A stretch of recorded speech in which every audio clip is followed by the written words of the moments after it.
নমস্কার, আপনারা দেখছেন চ্যানেল এবিসি। আমি বিজয়, আর প্রত্যেক দিনকার মতো আপনাদের সামনে উপস্থিত হয়ে গেছি। আজ আমি আপনাদের সঙ্গে এখন আলোচনা করব সম্পর্ক নিয়ে। দেখুন, মানুষের জীবনে একটা গুরুত্বপূর্ণ বিষয় হচ্ছে সম্পর্ক। দেখুন, এই সম্পর্ক যে কোনো ধরনেরই হতে পারে বন্ধুত্বের সম্পর্ক, হতে পারে ভালোবাসার সম্পর্ক, হতে পারে মা বাবার সঙ্গে সম্পর্ক। তাই এই সম্পর্ক একজন মানুষের জীবনে অত্যন্ত গুরুত্বপূর্ণ বিষয় হয়ে থাকে।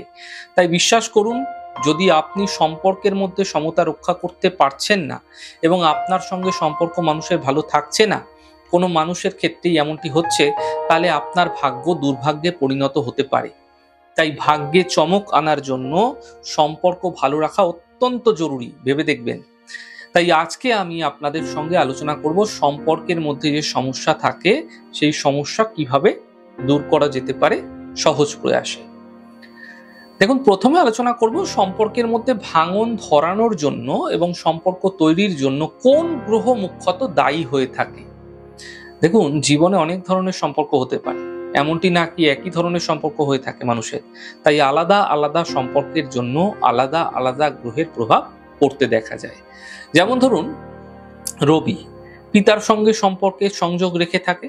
তাই এখানে রবি যদি আপনার ক্ষেত্রে, অর্থাৎ সূর্য যদি পিতা হচ্ছে, তাই আপনার পিতার সঙ্গে আপনার সম্পর্ক কিরকম থাকবে এটা জানার জন্য জন্ম কুষ্ঠিতে থাকা রবি থেকে আপনারা জানতে পারবেন। চন্দ্র হচ্ছে মায়ের সঙ্গে সম্পর্কের সংযোগ রেখে থাকে। তাই আপনার মায়ের সঙ্গে আপনার সম্পর্ক কিরকম থাকবে এটা জন্মকুষ্ঠিতে থাকা চন্দ্র থেকেই জানা যাবে। মঙ্গল, দেখুন, মঙ্গল থেকে ভাই বোনের সঙ্গে সম্পর্কের সংযোগ পাওয়া যায়। তাই আপনার ভাই বোনের সঙ্গে আপনার সম্পর্ক কেমন থাকবে এটা জন্মকুষ্ঠিতে থাকা মঙ্গল থেকে জানা যাবে। আর যদি দেখি বুধ, দেখুন, বুধ আপনার কাছে কিন্তু কাছের যে আত্মীয় আছে, যারা আত্মীয় স্বজন রয়েছে, যারা সম্পর্কের মানুষ রয়েছে, তাদের সঙ্গে সংযোগ রেখে থাকে। তাই আপনার আত্মীয় স্বজনদের সঙ্গে আপনার সম্পর্ক কেমন থাকবে এটা জন্মকুষ্ঠিতে থাকা বুধ থেকে কিন্তু জানা যাবে। দেখুন, বৃহস্পতি আপনার পরিবারে যে গুরুজন এবং বিশেষ করে ঠাকুরমা ঠাকুরদা এদের সঙ্গে সম্পর্কের সংযোগ রেখে থাকে। এবং একই সাথে বৃহস্পতি সন্তান পক্ষেরও কিন্তু মালিক, অর্থাৎ সন্তানকেও কিন্তু বৃহস্পতি দেখিয়ে থাকে। অর্থাৎ আপনার পরিবারের গুরুজনদের সঙ্গে সঙ্গে আপনার সন্তানের সঙ্গে আপনার সম্পর্ক কেমন থাকবে তা আপনার জন্মকুষ্ঠিতে থাকা বৃহস্পতি থেকে জানা যাবে। শুক্র যদি দেখি আমরা, তাহলে দেখব শুক্র আপনার ভালোবাসার জীবনের, আপনার দাম্পত্য জীবনের, আপনার প্রেম জীবনের, আপনার পুরো বৈবাহিক জীবনের কিন্তু সংযোগ রেখে থাকে, সংযোগের সঙ্গে সম্পর্ক স্থাপন করে থাকে। তাই স্বামী স্ত্রীর সঙ্গে সম্পর্ক কেমন যাচ্ছে, খিচমিচ চলবে কিনা, ভালো থাকবে কিনা, তার বৈবাহিক জীবনটা সুন্দর হবে কিনা, সুখের হবে কিনা, এমনটি দেখার জন্য কুষ্ঠিতে থাকা শুক্র থেকে তা জানা যেতে পারে। এবং শনিকে যদি দেখি, তাহলে দেখবো আপনার অধীনস্থ যারা কর্মী রয়েছেন, যারা অধীনস্থ লোক রয়েছেন, যারা আপনার কাছে কাজকর্ম করেন, আপনার আন্ডারে কাজ করছেন, তাদের সঙ্গে আপনার সম্পর্ক কিরকম, অর্থাৎ আপনার কর্মস্থলে কর্মচারীদের সঙ্গে সম্পর্ক আপনার কিরকম রয়েছে, এবং আপনার গৃহে যারা কর্মচারী রয়েছেন তাদের সঙ্গে আপনার সম্পর্ক কিরকম রয়েছে, তা জন্মকুষ্ঠিতে থাকা শনি থেকে জানা যাবে। কিন্তু একটি বিষয় মাথায় রাখুন, সম্পর্ক তৈরি হয় কিভাবে? সম্পর্ক তৈরি হয় মন থেকে, তাই না? তাই আপনি কোনো মেয়েকে আপনার বোন বলে আপনি মনে করলেন, কিভাবে মনে করলেন? মন থেকে না? আপনি কাউকে ভাই বলে মনে করলেন, সেই মন থেকেই তো মনে করলেন না? তাই সম্পর্কের ক্ষেত্রে সব থেকে বড় ভূমিকা যার মধ্যে থাকে তা হলো মনের মধ্যে। তাই এই কারণে সম্পর্ক তৈরির ক্ষেত্রে সব থেকে বড় ভূমিকা থাকে চন্দ্র এবং মঙ্গলের মধ্যে। কেন মঙ্গলের মধ্যে? চন্দ্র তো মনের কারক, কিন্তু মঙ্গল, দেখুন, মঙ্গল হচ্ছে বলশালী থাকলে সম্পর্কের মধ্যে অটুটতা থাকবে।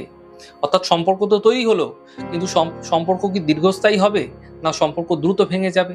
তাহলে মঙ্গল যদি ভালো থাকে তাহলে সম্পর্কে অটুটতা বজায় থাকে, সম্পর্ক ভালো থাকে।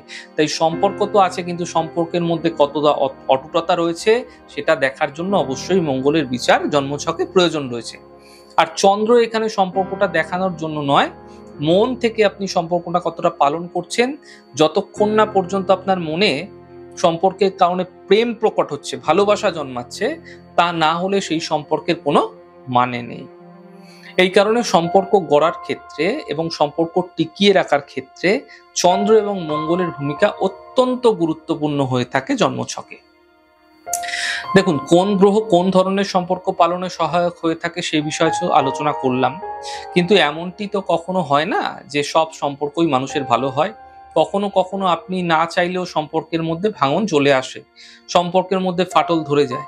এমন এমন কিছু সম্পর্ক এমন আছে, দেখবেন যা চিরজীবনের মতো কিন্তু ভেঙে যায়। খুব ভালো সম্পর্ক, খুব মধুর সম্পর্ক, এমনটি হয়। এমনটি কখন হয়ে থাকে?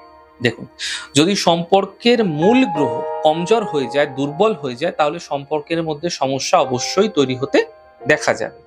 এছাড়াও যদি দেখা যাচ্ছে সম্পর্কের সঙ্গে জুড়ে থাকা যে ভাবটি আছে, সেই ভাবটিও যদি দুর্বল হয়ে থাকে, তাহলেও কিন্তু সম্পর্ক ভেঙে যেতে পারে। মনে করা যাক আপনার জন্মছকে সপ্তম ভাব পীড়িত আছে, এমন ক্ষেত্রে বৈবাহিক জীবনে সংঘর্ষ, সমস্যা আসতে দেখা যাবে।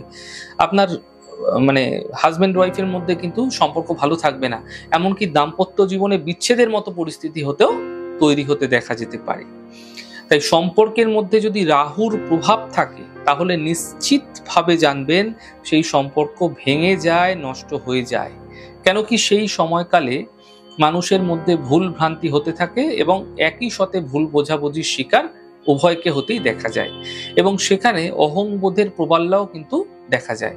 অর্থাৎ অহংকার চলে আসে, আমি কেন তার কাছে ঝুঁকবো, আমি কেন তার কাছে ক্ষমা চাইবো, সে অন্যায় করেছে, আমি তার কাছে ক্ষমা চাইতে পারবো না। এরকম ক্ষেত্রে অহংয়ের জন্ম নেয় এবং সম্পর্ক ধীরে ধীরে ভাঙতে শুরু করে। এরকম ক্ষেত্রে সব থেকে বেশি যেই গ্রহের ভূমিকা দেখা যায় তা হলো রাহু। দেখুন, জন্মকুষ্ঠিতে অগ্নিতত্ত্বের মাত্রাও যদি অত্যন্ত বেশি থাকে, অর্থাৎ অগ্নি রাশিতে যদি অত্যন্ত বেশি পরিমাণে গ্রহ থাকে, সেক্ষেত্রেও কিন্তু মানুষের কথাবার্তার মধ্যে কন্ট্রোল থাকে না, অর্থাৎ ভুলভাল কথা বলে ফেলে যখন যা পারে।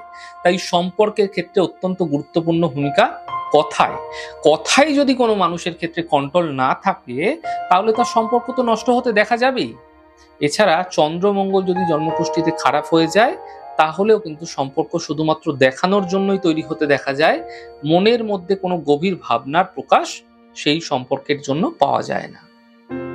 তাই যে কোনো সম্পর্কের অবনতি যদি আপনি দেখতে পাচ্ছেন এবং সেই সম্পর্ককে আপনি ঠিক করতে চাইছেন, এমন ক্ষেত্রে প্রতিদিন সকালবেলা সূর্য উদয়ের 1 ঘন্টা সময়কালের মধ্যে একটি তামার পাত্রে, তামার ঘটিতে প্লেন জল নিয়ে ভগবান সূর্যদেবের উদ্দেশ্যে জল অর্ঘ্য দিন। প্রতিদিন করুন। যে কোনো শিব মন্দিরে শিবলিঙ্গে সাদা ফুল অর্পণ করুন এবং এরপরে আপনারা বিল্লপত্র সহযোগে জল অর্পণ করুন। কমপক্ষে 1 মালা সকাল সন্ধ্যা নমঃ শিবায় মন্ত্রের জপ করতে থাকুন এবং সম্পর্কের উন্নতির জন্য প্রার্থনা করতে থাকুন।